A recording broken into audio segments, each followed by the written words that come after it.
قل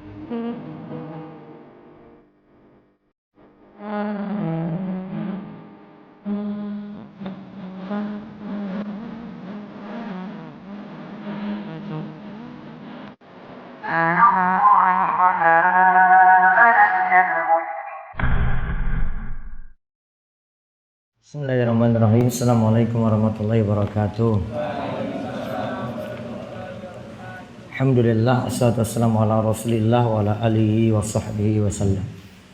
Baik, ikhwani fiddin rahimani wa rahimakumullah, kita lanjut kembali sesi kedua, dosa besar pertama. Sudah istirahat? Sudah? Sudah segar? Sudah?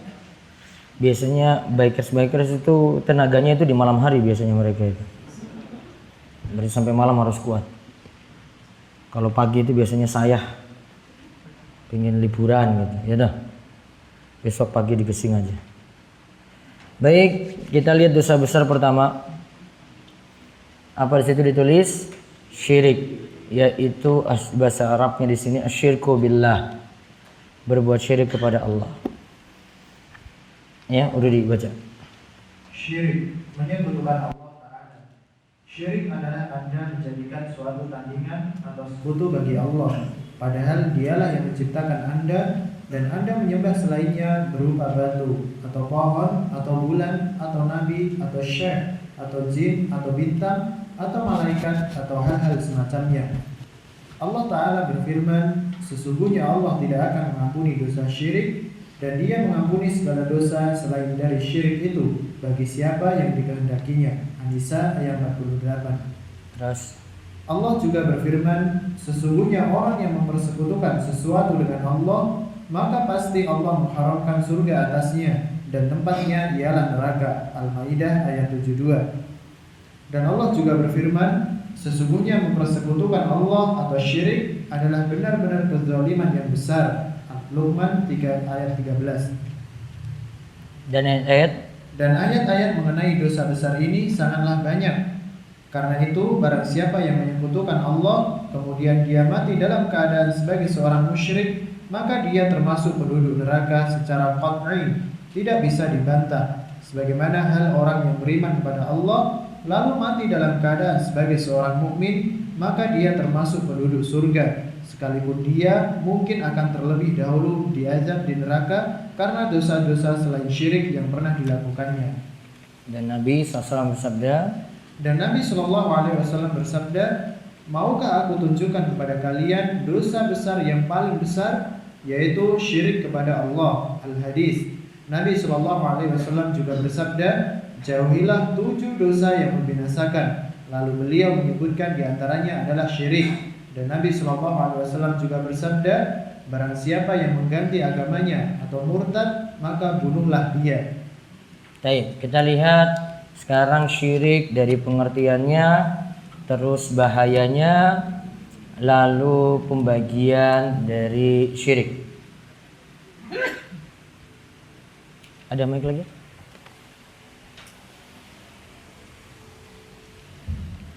Kita lihat dari pengertian syirik dulu.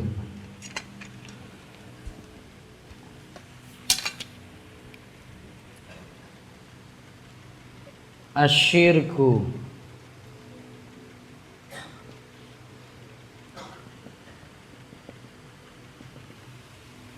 sini kalau kata Imam Dhahabi, antaj'ala lillahi niddan wa huwa khalaqah.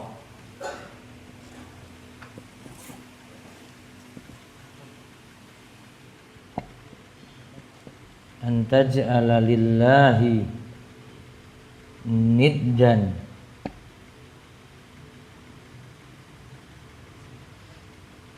wa huwa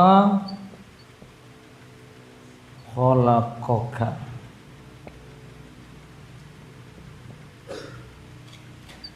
Engkau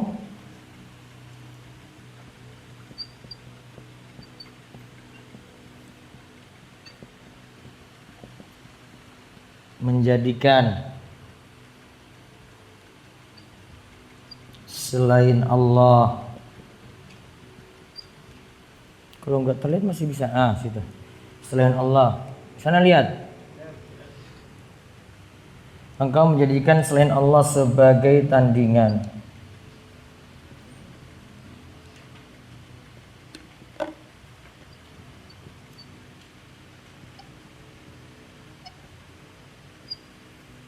Padahal Allah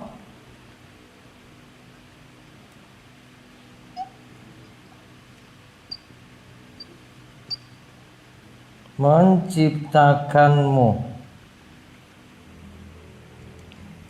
Lihat kalimatnya. Engkau menjadikan selain Allah sebagai ini tandingan.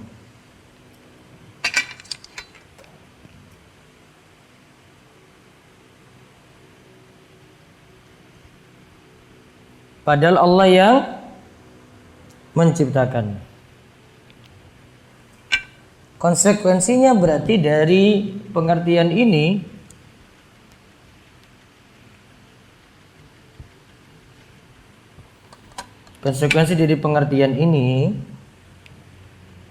berarti satu, ada selain Allah yang dijadikan tandingan. Berarti ada selain Allah ya. Ini ada selain Allah terus dijadikan tandingan. Dijadikan tandingan apa di sini maksudnya? Diibadahi sama. Atau disembah.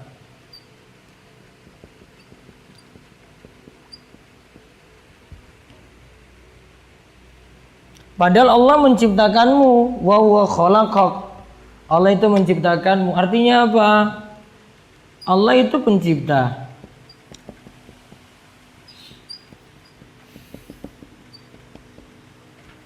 Pencipta ini lebih pantas disembah daripada yang lain.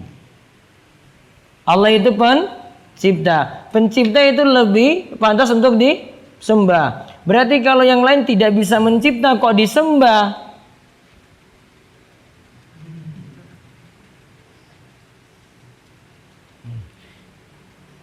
Kalau ada selain Allah tidak bisa mencipta kok disembah? Itu menunjukkan kekurangan.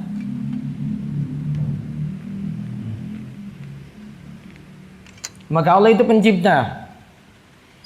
Kalau pencipta itu lebih pantas disembah.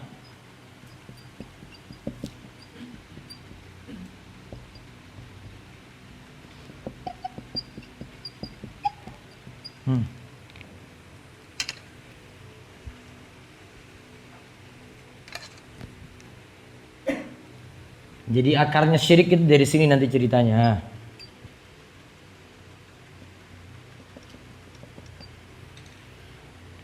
Berarti kalau kita ngakui sesuatu jadi pencipta, berarti itu yang pantas untuk disembah.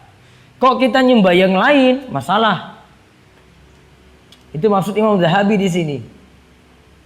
Sekarang selain Allah misalnya.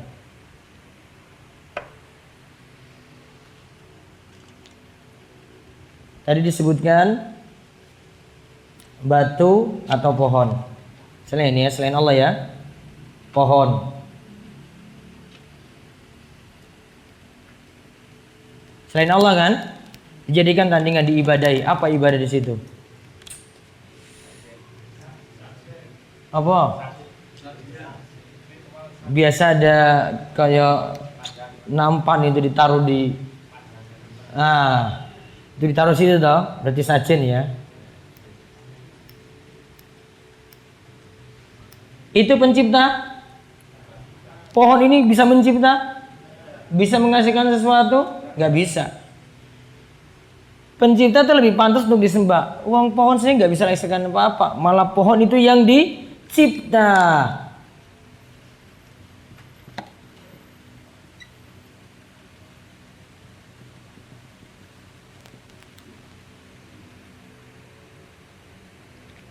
Pohon itu dicipta. Ada apa lagi contoh beliau sebutkan?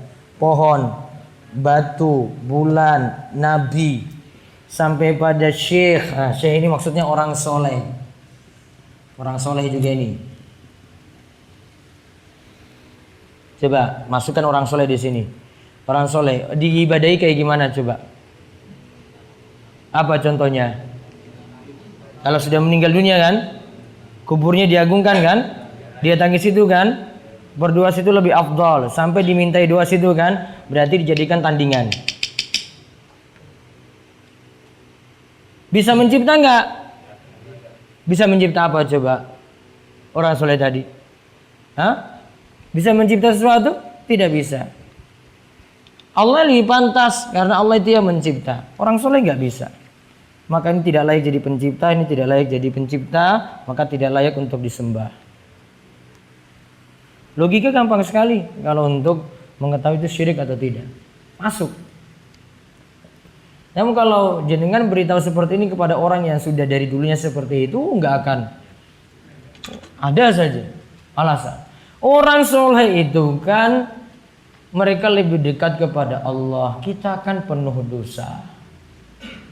Sehingga karena dekat kepada Allah, kita kan kalau minta, yuk ibaratnya itu kalau kita menghadap orang penting, tokoh, kita nggak kenal langsung berarti pakai perantara. Iya kan? Kalau langsung, memangnya kamu siapa? Pernah kenal di mana mas? Kok datang? Tiba-tiba kok minta duit ke saya? Oh dia pakai logika manusia. Iya kalau logika manusia untuk tokoh seperti itu. Namun untuk Allah nggak perlu. Allah nggak butuh perantara tadi. Nggak butuh perantara orang soleh ini tadi. Ini dicipta juga ini. Ya kan? Nggak butuh perantara. Sehingga tidak pantas untuk disembah.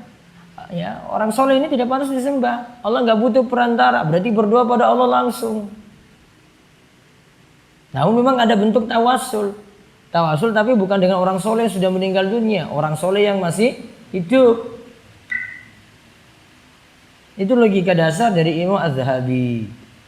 Syirik itu apa? Antaj'ala lillahi niddan wa huwa khalaqaka. Engkau jadikan selain Allah itu sebagai apa? Tandingan. Padahal Allah yang menciptakanmu. Berarti orang muslim tidak cukup mengakui Allah sebagai pencipta. Itu belum cukup. Jadi kalau kamu hidup itu tujuannya cuma tahu saya penciptanya Allah, itu belum cukup. Sampai kamu tahu yang pantas diibadahi itu Allah. Dulu ada film dokumenter itu dulu yang biasa membuktikan itu Allah itu ada atau Allah itu pencipta itu. Siapa itu? Harun apa itu? Harun Yahya. Coba lihat ujung-ujungnya cuma apa coba? Ujung-ujungnya cuma buktikan Allah ada kan? Iya kan? Ujung-ujungnya cuma itu. Itu baru sebatas mengakui Allah sebagai pencipta, belum cukup. Konsekuensinya ada, harus Allah yang diibadahi. Berarti pelajaran pentingnya lagi, pencipta tadi itu yang disembah. Berarti kita mengakui Allah sebagai pencipta, berarti ibadah kepada Allah. Artinya di sini iman itu namanya iman kepada rububiyah. Iman kepada rububiyah tadi Allah sebagai pencipta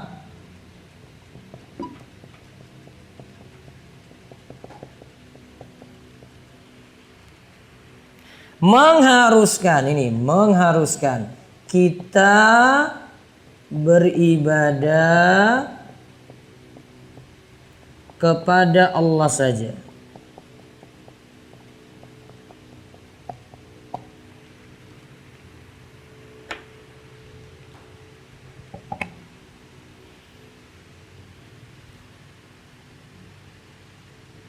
Iman kepada rububiyah itu diantara bentuknya adalah mengimani Allah sebagai pencipta. Konsekuensinya apa? Harus beribadah kepada Allah saja. Maka kalau kamu belajar agama, kita belajar agama cuma tujuannya mengetahui Allah itu ada dan Allah itu sebagai pencipta, belum cukup sampai situ. Dan itu masih diakui oleh Abu Jahal, Abu Lahab dan kawan-kawannya. Siapa itu Abu Jahal, Abu Lahab? Hah? Itu komunitas mana dia itu? Hah? Orang kafir Quraisy kan? Abu Jahal, Abu Lahab itu masih ngakui sampai sini. Nih. Namun kalau suruh nyembah Allah saja nggak mau. Dia cuma terbatas ini loh. Hah?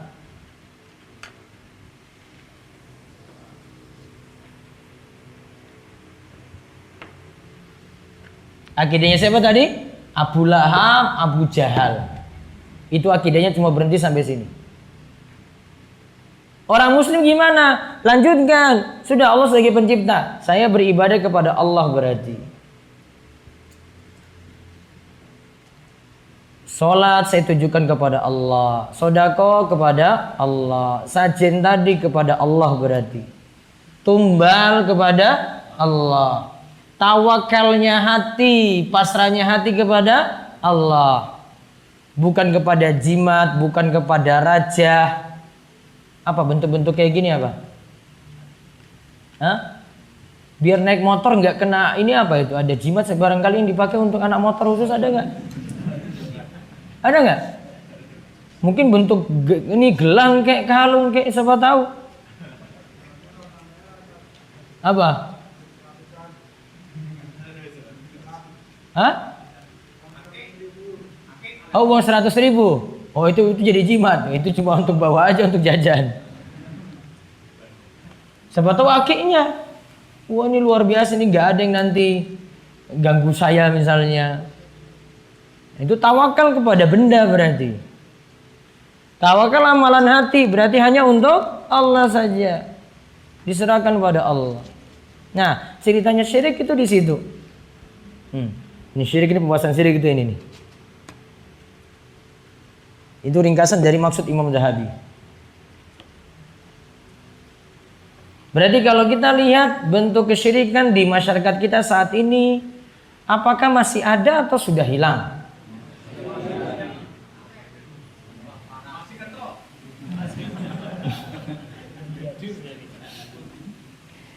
Itu anak motor juga itu. Masuk kican saking telingo. Pak Haji pengen ikut juga. Mungkin masyarakat sini ada yang ikut.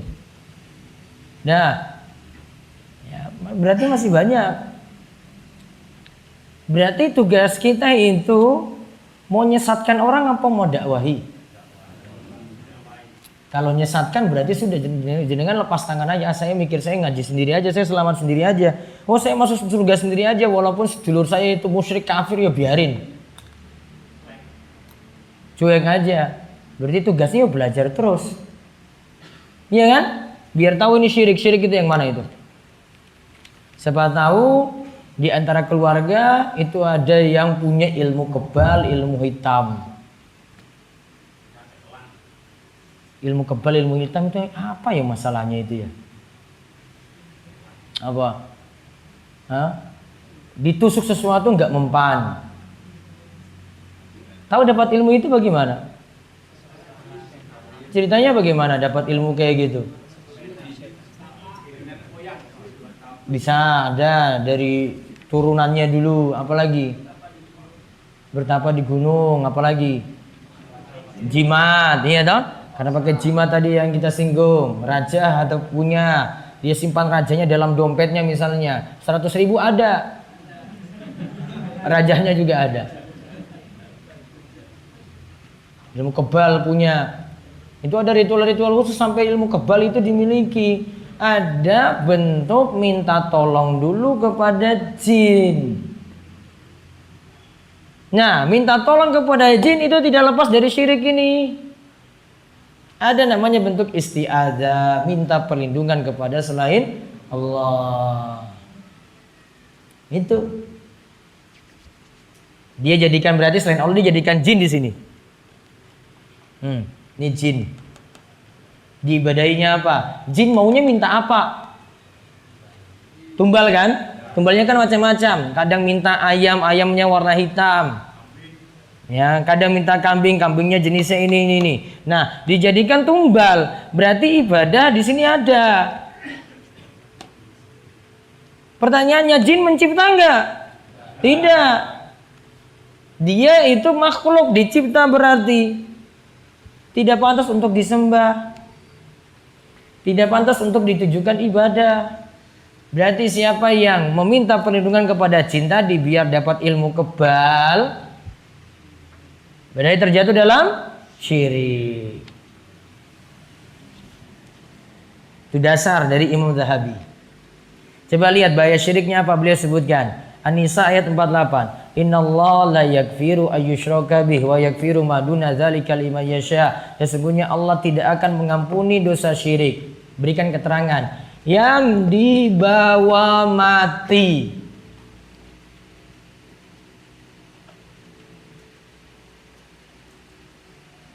Kenapa saya tambahkan kalimat dibawa mati? Para ulama terangkan seperti itu. Maksudnya kalau saat hidup dulu punya ilmu kebal, ilmu hitam, terus dia tobat.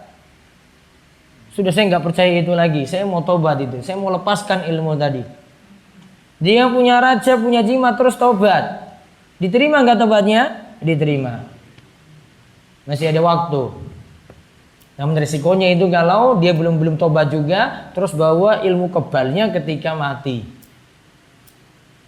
Masih menyimpan jimat raja ketika mati. Itu resikonya di situ. Nah, ini baru lanjutannya. Kalau Allah tidak akan mengampuni dosa syirik yang dibawa mati.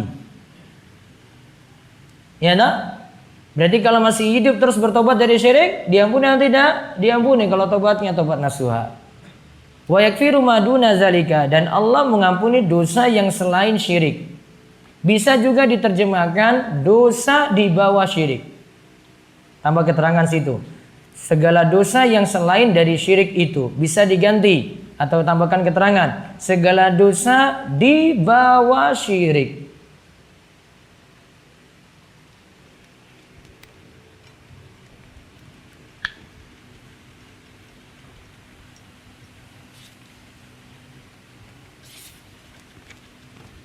Nih lihat urutan dosa.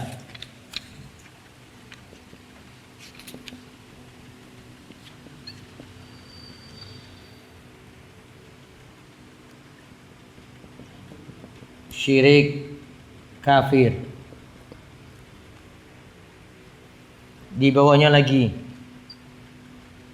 bid'ah. Di bawahnya lagi al-kabair. Al-kabair apa? Nah itu yang dipelajari itu. Namun dosa besar selain syirik di sini yang dimaksud ya. Dosa besar.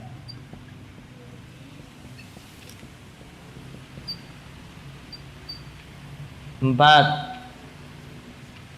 as-saghair.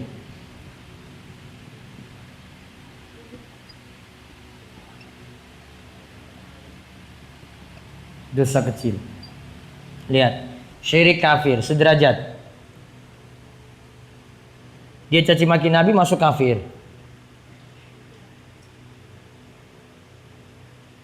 Ya, dia cela ajaran Islam masuk kafir. Nentang salah satu syariat masuk kafir. Nentang jilbab juga masuk kafir. Nentang poligami kafir. Bilang syariat apa itu kan cuma untuk orang yang adil. Kan adil itu tergantung. Ada yang baru-baru apa perempuan yang LC itu. Dia cuma ngomong depan perempuan aja, kalau depan laki-laki ustaz bantah di tempat itu. Sarjana LC itu. Kurang baca itu jelas. Kalau dia ngomong depan laki-laki ustaz bantah itu. Dia cuma berani depan ibu-ibu ngomongnya itu. Fansnya paling ibu-ibu.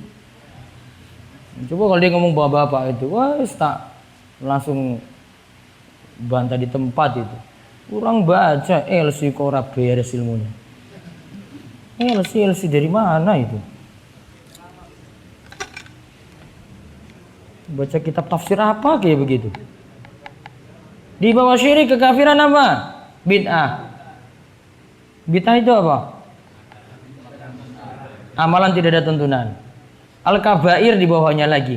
Kok bid'ah dulu baru al-kabair? Karena bid'ah ini masih orang nganggap itu baik-baik saja. Yang penting kan niatnya baik. Kok disalah-salahke toh? Nah, itu kan jawabannya kan? Iya. Iya kan jawabannya kayak gitu kan? Berarti dia nggak pernah ngaku salah. Dia omongin terus, wah saya baca Quran kok jenengan larang-larang. Kenapa nggak larang orang yang judi saja, orang yang minum saja? Ya itu juga dilarang, ini juga dilarang, ya sama. Namun ini urutannya nomor 2. Karena kalau orang berbuat bid'ah, dia nganggap amalannya itu baik. Terus al-kabair, dosa besar. Berarti dosa besar selain syirik ini. Terus yang keempat, as-shaghair, dosa kecil. Berarti kalau di sini Allah mengampuni, masih mengampuni dosa di bawah syirik. Yang di bawah mati juga berarti apa? Nah, dia meninggal dunia membawa dosa ini. Ini ke bawah. Ya. Dia nggak buat syirik. Dia bukan pakai jimat, bukan pakai raja, bukan datangi dukun, bukan. Namun minum misalnya dia minum minuman keras, judi. Dia bawa itu ketika mati. Namun disuruh sajin mau enggak? Oh enggak, itu syirik saya. Minum enggak? Oh ya saya minum. Nah.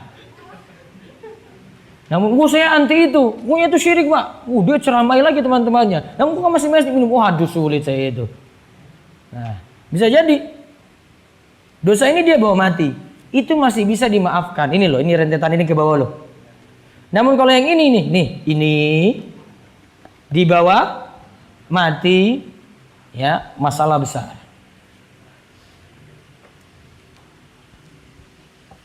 Berarti orang yang berbuat dosa besar selain tadi ya, selain syirik tadi ya, selain syirik, maka masih bisa dimaafkan. Barangkali kebaikannya itu ada, terus hapus tadi kejelekan-kejelekannya walaupun ada dosa besarnya.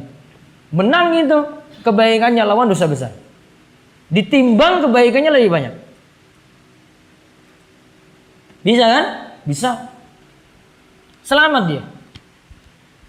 Namun kalau sudah syirik ada di situ, sudah tidak bisa ngapa-ngapain lagi. Walaupun dia punya kebaikan yang banyak. Dia syirik ya, orang kafir syirik namun sumbang masjid. Sumbang masjidnya 1 miliar. Ya, 1 miliar coba. Diterima enggak? Enggak manfaat. Enggak diterima tadi. Sampai dia taubat itu. Taubat terus amalan kebaikannya baru diterima. Kalau selama itu masih ada syiriknya, masih ada di bawah mati, sudah tadi. Allah tidak memaafkan. Berarti dari ayat An-Nisa ayat 48 kesimpulannya bahaya syirik adalah tidak diampuni ketika dibawa mati. Bahaya syiriknya apa? Tidak diampuni ketika dibawa mati.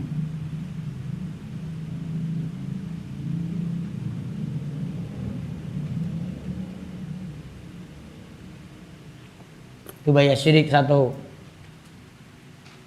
Dan tadi dia kok sampai meninggal dunia ilmu kebal masih punya, tidak tobat, ya, tidak merasa itu salah. Berarti ketika dia mati, ya, dia mati dalam keadaan musyrik.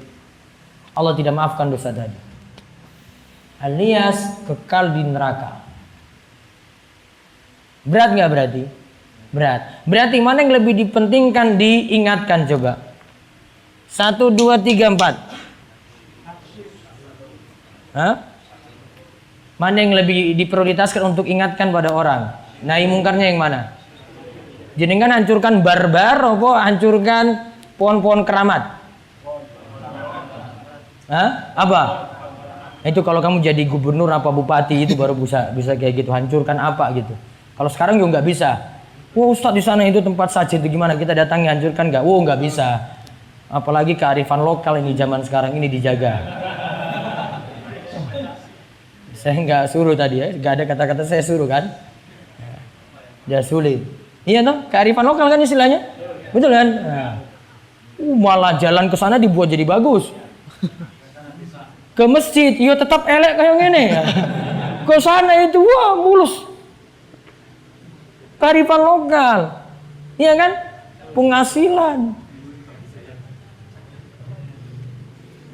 Berarti ini diperingatkan dulu nih, tengah keluarga kalau masih ada ini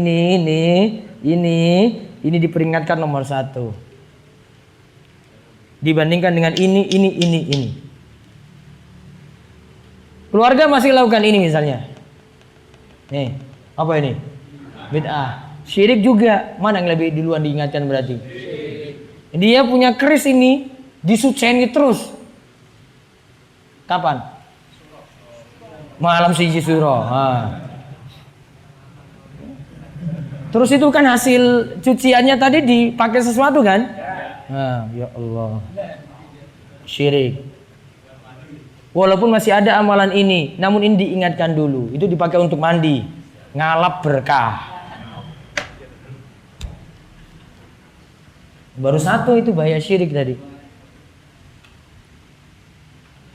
Berarti kalau misalnya ini orang teriak-teriak gitu, mau larang sesuatu atau dia demo misalnya, mana yang pantas untuk didemo coba? Koruptor apa orang musyrik?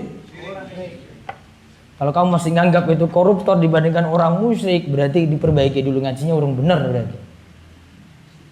Ketika ini kamu nganggap biasa, oh dia syirik ya, oh apa yang jadi sesajen apa? Wah cuma ayam 1 ekor aja, oh nggak apa-apa. Koruptor berapa? 1 miliar. Oh itu yang bahaya itu, bunuh dia aja. Nggak adil. Kenapa kok sampai syirik itu lebih bahaya? Ini dosanya ini kaitannya dengan Allah nih. Kalau koruptor tadi itu dosa sama manusia atau dosa kepada negara? Ya kan? Antara 2 itu, antara sama manusia atau kepada negara. Kalau syirik itu kepada Allah langsung, tentu lebih parah. Namun saya nggak suruh jadi koruptor. Nggak ada kalimat kayak begitu. Kan perbandingan sama seperti ini urutan dosa. Ini dijelaskan oleh Ibnu Qayyim ya, ketika beliau itu menerangkan jalan setan menyesatkan manusia ada 6 sebenarnya 6 langkah. Namun beliau sebutkan ini 4 ini, yang 2 lagi itu tidak terkait dengan dosa. Nah, 4 ini yang terkait dengan dosa. Beliau sebutkan dalam kitabnya Bada'iul Fawaid. Terus lihat bahaya yang kedua, Al-Maidah ayat 72. Innahu may yusyrik billah faqad haramallahu alaihi al-jannah wa ma'wahun nar. Sesungguhnya siapa yang buat syirik kepada Allah, Allah haramkan baginya surga.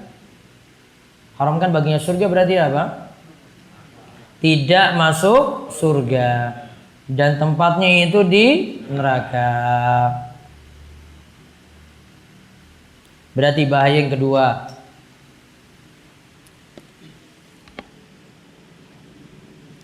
Orang yang berbuat syirik tidak masuk surga. Dan tempatnya di neraka.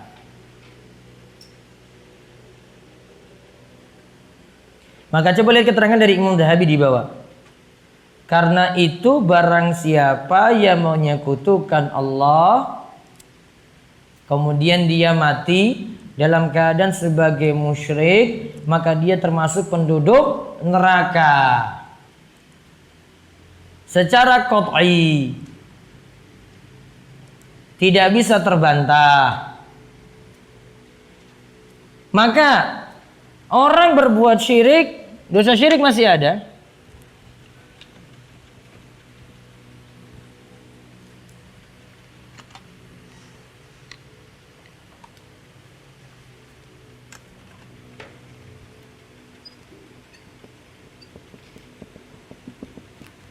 Dosa syirik masih ada, masuk neraka. Ini terutama syirik akbar.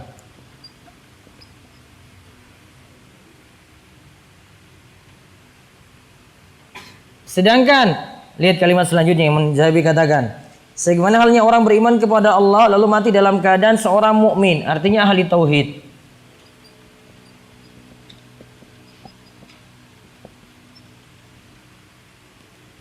Ahli tauhid pasti masuk surga.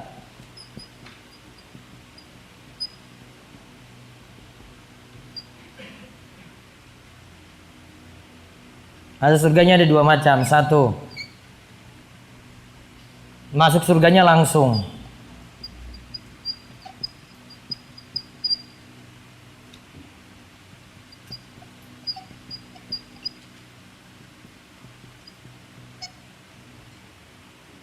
Dua, apa berarti dua?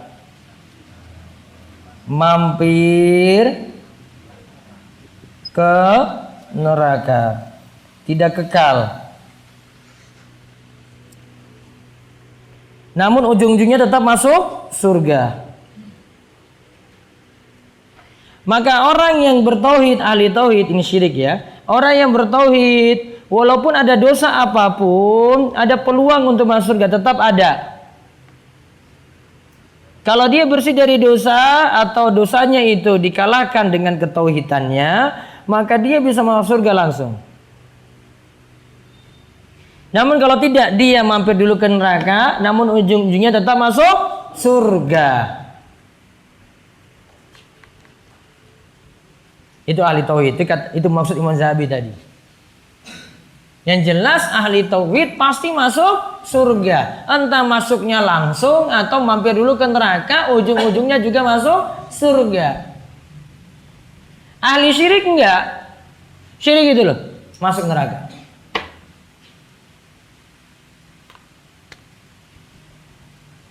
Itu bedanya. Maka tadi yang di nomor 2 bahaya syirik, tidak masuk surga dan di neraka tempatnya. Berarti haram total. Kalau jadi ahli syirik kayak gitu.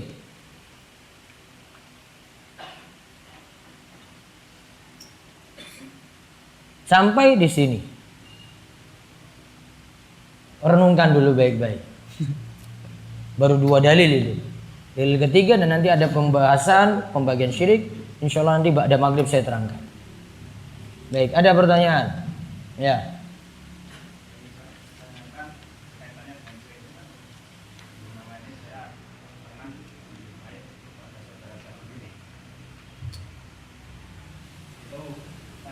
Di atas pintu masuk itu ada tulisan Arab, lalu ada dedaunan yang terbaca di situ.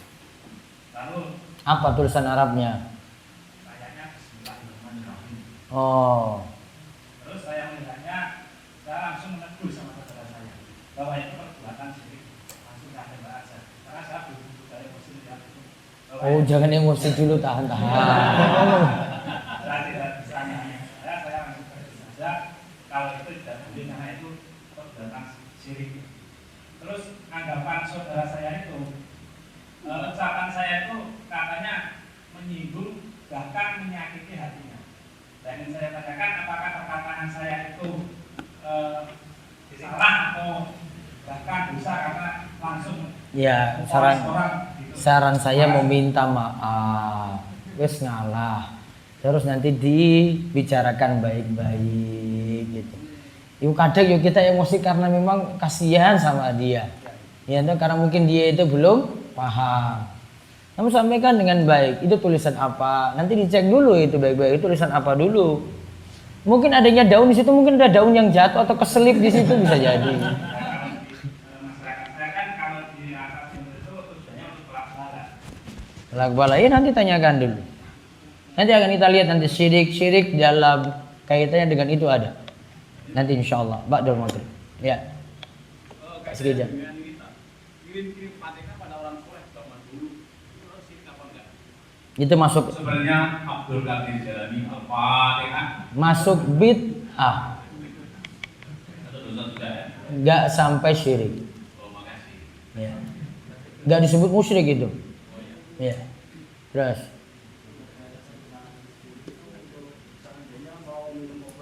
mau minum obat.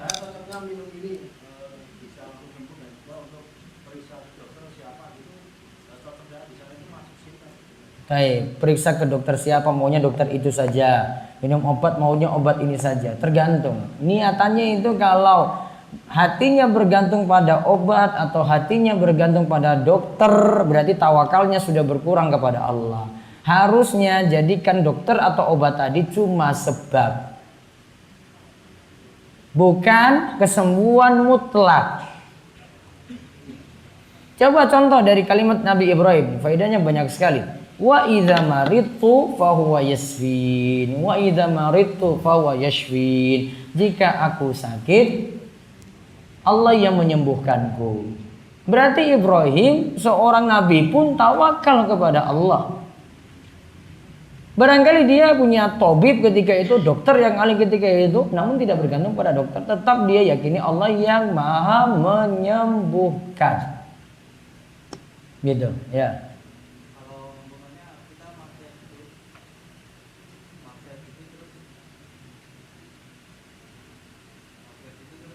Ya langsung aja, langsung.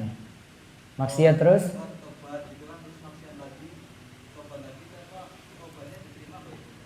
Maksiat terus tobat, maksiat terus tobat. Dosa yang sama. Nah, kembali lagi. Bisa jadi ada dua kemungkinan. Satu, hijrahnya belum total. Tobatnya belum total. Bisa balik lagi. Dua, bisa jadi dia sudah tobat total, namun terulang lagi karena kembali ke lingkungan itu lagi. Biasanya karena sebab itu. Misalnya ini, dulu punya pacar gitu. Terus kontaknya masih ada. Nah sudahlah, saya hubungan lagi nih, lagi galau lah. Baliklah lagi dia dengan dia. Asalnya kalau ini hilang, artinya kontak itu hilang, sudah dia lupakan total. Berarti nggak sempurna dia dalam bertobat. Maka butuh tobat yang baru, yang lebih tulus, yang lebih sempurna, yang lebih total. Gitu. Ada lagi? Ya.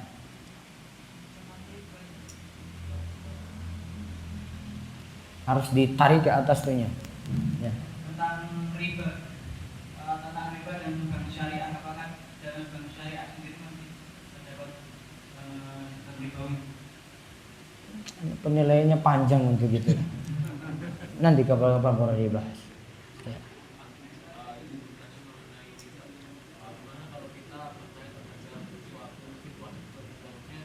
Kita percaya pada suatu situasi tertentu, misalnya tidak boleh menikah pada hari A, tidak boleh menikah pada bulan A gitu. Syirik. Syiriknya nanti dalam masalah tatayyur, itu tawakalnya juga kurang kepada Allah. Harus bertobat segera. Hapus keyakinan kayak gitu. Ini akan saya singgung nanti ketika bahas macam-macam syirik. Apa lagi? Ya. Selain bencana, ada tidak Pak akibat dari syirik yang berakibat kepada masyarakat luas? Selain bencana, bisa jadi Allah itu beri bencana. Bisa jadi Allah beri kemakmuran. Namun karena dia berbuat syirik supaya makin sesat. Jadi jangan dikira orang berbuat syirik di situ semuanya dapat musibah, belum tentu. Ada yang tadi dia mempertahankan syiriknya, malah Allah berikan kemakmuran, tanahnya subur, wisatanya maju, penghasilan daerahnya itu jadi maju. Namun Allah biarkan itu, biarkan dia terlena sampai dia tidak sadar kalau itu adalah maksiat syirik kepada Allah. Bisa, itu namanya istidraj. Lebih bahaya. Kalau musibah orang langsung sadar, iya ya kemarin habis sajen kita, makanya Allah turunkan bala musibah kayak gini. Namun kalau ini kok malah syirik, kasih sajen, malah jadi makmur, wah dia nggak akan tahu itu salah. Pasti alasannya, kita santai-santai aja kok di sini nggak ada bencana, nggak ada musibah. Malah dibuat sebaliknya.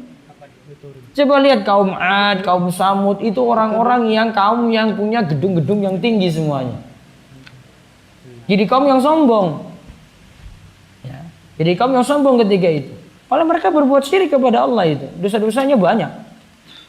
Namun Allah beri ujian, kasih nikmat. Namun nanti ada suatu waktu Allah timpakan musibah lagi lebih berat kepada mereka. Tunggu waktu. Dibuat terlena dulu. Tunggu waktunya. Timingnya belum. Gitu. Apa tadi istilahnya? Istidraj. Buat maksiat malah dikasih nikmat. Ya. Kaitannya dengan hari baik tadi yang kamu menikah hari apa atau tanggal berapa, kalau itu terjadi misal di kita yang laki-laki kemudian yang menentukan hari itu yang keluarga perempuan itu kita kena imbasnya nggak? Ini pas mau nikah atau sudah nikah? Pas mau nikah, tapi kan mungkin kita ada paham tapi dari mereka belum paham. Waduh, gak bisa cari perempuan lain?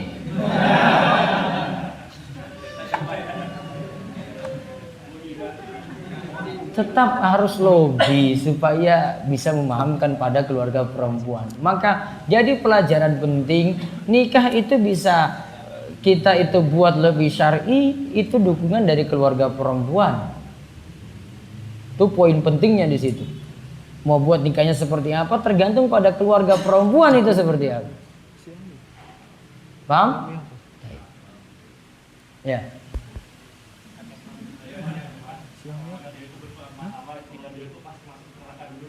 Dia pemahaman dia pasti masuk neraka dulu. Radio itu yang ini iki. Baru masuk surga. Kok gawe ngene iki piye? Alumni sekolah Sing menurut itu pencet tengah. Dia alumni sekolah Islam terus bercanda pakai agama. Pertama itu nanti masuk dosa kafir. Stand up komedi itu yang banyak lelucon dengan agama itu. Nah, itu masuk dosa kafir nanti, melecehkan agama. Itu dosa kekafiran. Nanti insya Allah akan kita ketemu dalam buku ini juga. Melecehkan agama walaupun tujuannya guyon. Maksudnya guyon. Ya kan? Itu kan banyak di stand up itu. Dosa kekafiran. Ingatkan di situ. Enggak boleh. Kalau dia itu katakan, saya tetap nanti masuk surga walaupun mampir neraka dulu. Apa jaminanmu? Apa jaminannya? Siapa tahu karena dosa kekafiran kamu nggak tobat, terus Allah masukkan kamu neraka nggak keluar. Iya kan? Iya. Nggak ada jaminan untuk dia. Kok pede sekali bilang kayak gitu? Kamu masuk surga saja nggak ada jaminan untukmu kok. Masuk surga ini saya belum ada jaminan. Kau bilang saya masuk neraka dulu karena mungkin dia tadi ya sudah tahu banyak kesalahan mungkin karena banyak guyon itu kan? Nggak bisa, itu dosa kekafiran itu. Lecehkan agama, nggak boleh. Istizan namanya. Ya. Yang mau menanyakan, yang mau saya tanyakan itu kalau ikut acara-acara kayak gunungan itu di keraton itu gimana? Ini sih dukungnya gimana? Kalau ikut kita ikut. Ya tadi sama dengan siapa yang nanya tadi itu, dukung maksiat tadi itu mana? Nah itu sama. Berarti nggak boleh. Liput yang baik-baik aja, liput daurah kayak begini gitu. Nggak laku ya itu. Ini coba buat kalimatnya kayak gimana kayak. Ya. Terus menyikapi suatu pemimpin yang memelihara syirik. Rakyat memperbaiki diri dikarenakan pemimpin itu cerminan dari rakyat. Makanya Ali bin Abi Thalib itu pernah diprotes oleh rakyatnya. Ali, dulu kami itu di masa Umar, Abu Bakar, kami itu makmur sejahtera. Namun di masa kamu ini kami itu banyak masalah. Ali jawab, dulu di masa Abu Bakar dan Umar, rakyatnya itu saya dan orang-orang yang lain semisal saya. Sekarang rakyatnya itu kamu ini. Makanya jadi kayak begini. Maksud Ali itu apa? Pemimpin itu cerminan dari rakyatnya kayak bagaimana. Rakyat punya utang nggak? Punya nggak?